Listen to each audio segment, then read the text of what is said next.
Horrid Henry, the haunted house. No way, shrieked Henry. He was not staying the weekend with his slimy cousin Stuck-Up Steve. And that was that. He sat in the back seat of the car with his arms folded. Yes, you are, said Mom. Steve can't wait to see you, said Dad. This was not exactly true. After Henry had sprayed Steve with green goo last Christmas and helped himself to a few of Steve's presents, Steve had sworn revenge under the circumstances. Henry thought it would be a good idea to keep out of Steve's way. And now, Mom has arranged for him to spend the weekend while she and Dad went off on their own. Perfect Peter was staying with Tidy Ted, and he was stuck with Steve. It's a great chance for you boys to become good friends, she said. Steve is a very nice boy. I feel sick, said Henry, coughing. Stop faking it, said Mom. You were well enough to play football all morning. I'm too tired, said Henry, yawned. I'm sure you get plenty of rest at Aunt Ruby's, said Dad firmly. I'm not going, howled Henry. Mom and Dad took Henry by the arm, dragged him to which Aunt Ruby's door, rang the bell. The massive door opened immediately. Welcome, Henry, said Witch Aunt Ruby, giving him a great smooch kiss. Henry, how lovely to see you, said Stuck-Up Steve sweetly. That's a very nice second hand jumper you're wearing. Hush, Steve, said Witch Aunt Ruby. I think Henry looks very smart. Henry growled at Steve. Thank goodness he remembered his goose shooter. He had a feeling he might need it. Goodbye, Henry, said Mom. Be good, Ruby. Thank you so much for having him. Our pleasure, whined Aunt Ruby. The great door closed. Henry was alone in the house with his arch enemy. Henry looked grimly at Steve. What a horrible boy, he thought. Steve looked grimly at Henry. What a horrid boy, he thought.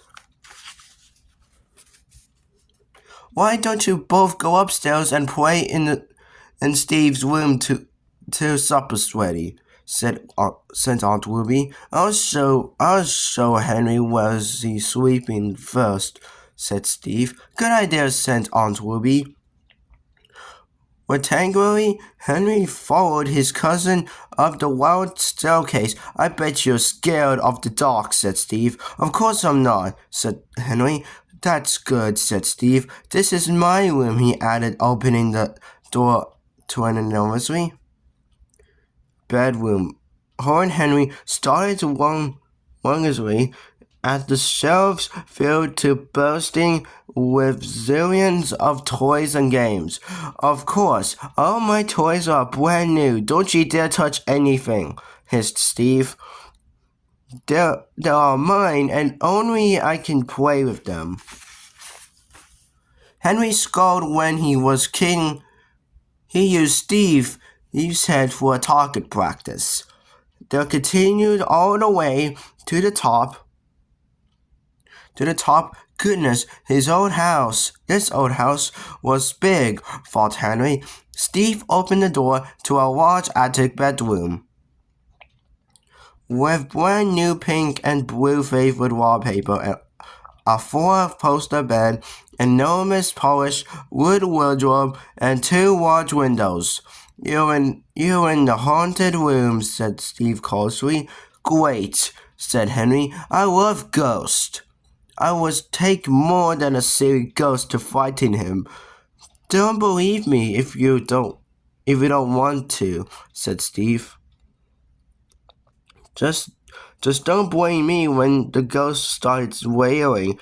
You're nothing but the big fat liar, said Henry. He was sure Steve was lying. He was absolutely sure Steve was lying. He was 1,000,000% sure that Steve was lying. He's just trying to pay me back for Christmas, thought Henry. Steve struggled to yourself. See that stain on that carpet? Henry looked at something brownish. That's where the ghost lies, whispered Steve. Of course he feels too scared to sleep here. Henry would rather have walked out of hot coals than admitted and scaring to Steve. He yawned as if he never anything so boring. I'm looking forward to meeting the ghost, said Henry. Good. Supper, boys, called Aunt Ruby. Henry lay in bed. Somehow, he had survived the dreadful meal and stuck up He's bragging about his expensive clothes, toys, and trainers. Now he was alone in the attic at the top of the house. He jumped into the bed, carefully avoiding the faded brown patch of the floor. He was sure he was sure it was just he just spilled cola or something. But just in case, Henry looked around him. The only thing he didn't see was the huge wardrobe opposite. The bed, it loomed up in the darkness at him. You could hide a body in that wardrobe, thought Henry. Then rather he wished he hadn't. Ooh, Henry sniffed. Had he just imagined that sounded of someone moaning? Silence. Nothing thought. Henry snuggled down under the covers, just the wind. Ooh. This time, the moaning was fraction louder. The hairs on Henry's neck stood up. He gripped the sheets tightly. Ha. Henry sat up. Ha. The ghost briefly moaning. The sound was not coming from outside. It appeared to be coming from inside. The giant wardrobe quickly. Henry switched on the bedside light. What am I going to do? Thought Henry. He wanted to run screaming to his aunt, but the truth was, Henry was too frightened to move. Some dreadful moaning thing just waiting to get him, and then Horrid Henry remembered who was the leader of the pirate gang. Afraid of nothing except ejections. I'll just get up and check inside of the wardrobe, he thought.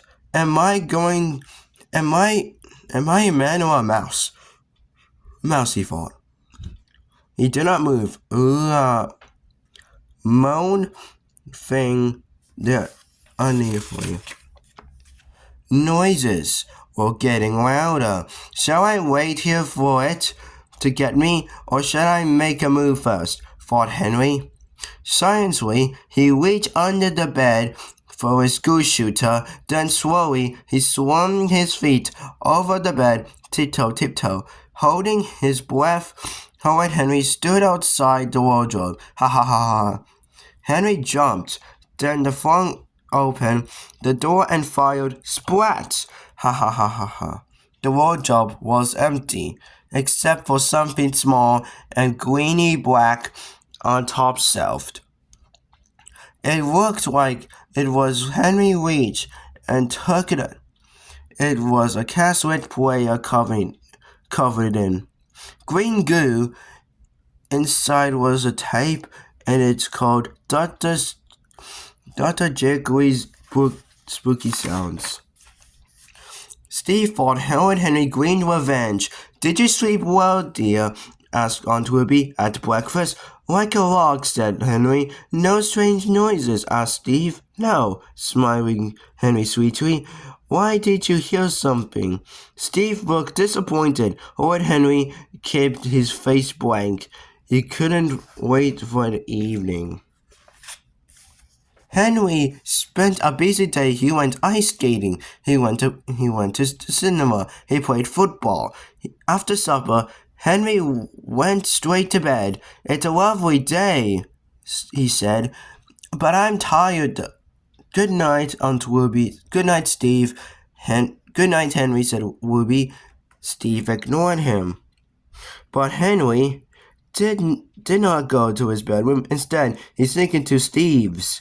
He wiggled under Steve's bed and waiting. Soon Steve came into the room. Henry resisted the urge to reach out